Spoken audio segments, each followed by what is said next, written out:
आसंता काली चूड़ांत निष्पत्ति हेब केउ दिन खोलिब रत्नभंडार। हाइकोर्ट का पूर्वतन विचारपति जस्टिस विश्वनाथ रथों अध्यक्षतार गठित एक कमिटीर बैठक आसंता काली पुरी रे हेब। रथयात्रा पर केउ दिन रत्नभंडार खोलाजिब सेही निष्पत्ति कमिटी नेब। रत्नभंडार खोलिबा प्रक्रिया और मोडालिटी निर्धारण करिब कमिटी जहाँ निष्पत्ति नेब सेही अनुसार कार्य हेब बोली आईन मंत्री कहिसेंती। राज्य सरकार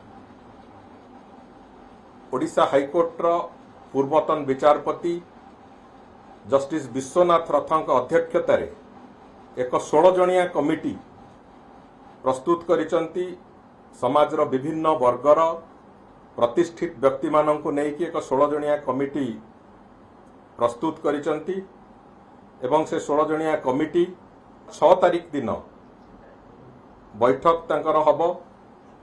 को भली भाबरे कार्य आगुकु जीवो तार मोडालिटी से माने प्रस्तुत करिवे एवं प्रभुंकर श्रीगुंडीचा यात्रा परे यात्रा जेतेबेले प्रभु मंदिर रे नथिबे सेही भितरे को दिन ठू रत्न भंडार खोला जीवो।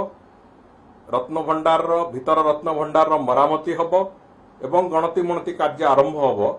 से बाबद रे कमिटी 6 तारिख दिन बसिकी से बाबद रे निष्पत्ति नेबे एवं 6 तारिख दिन से माने को भली प्रक्रिया रे गणति हबो एवं को एक्सटर्नल एजेंसी हुंतु कि कहा से संपृक्त करा जीवो विभिन्न प्रकार जो अलंकार एवं विभिन्न पदार्थर मान परीक्षण पाई से सबु कथा को कमिटी संपूर्ण भाव में निष्पत्ति नेबे एवं 6 तारिख दिन से माने जेमिति निर्देश देबे जेमिति निष्पत्ति नेबे सेही आधार रे सरकार तांकर निर्धारित तारीख अनुଯାयी रत्न भंडार खोलिबार प्रक्रिया आरंभ करिवे।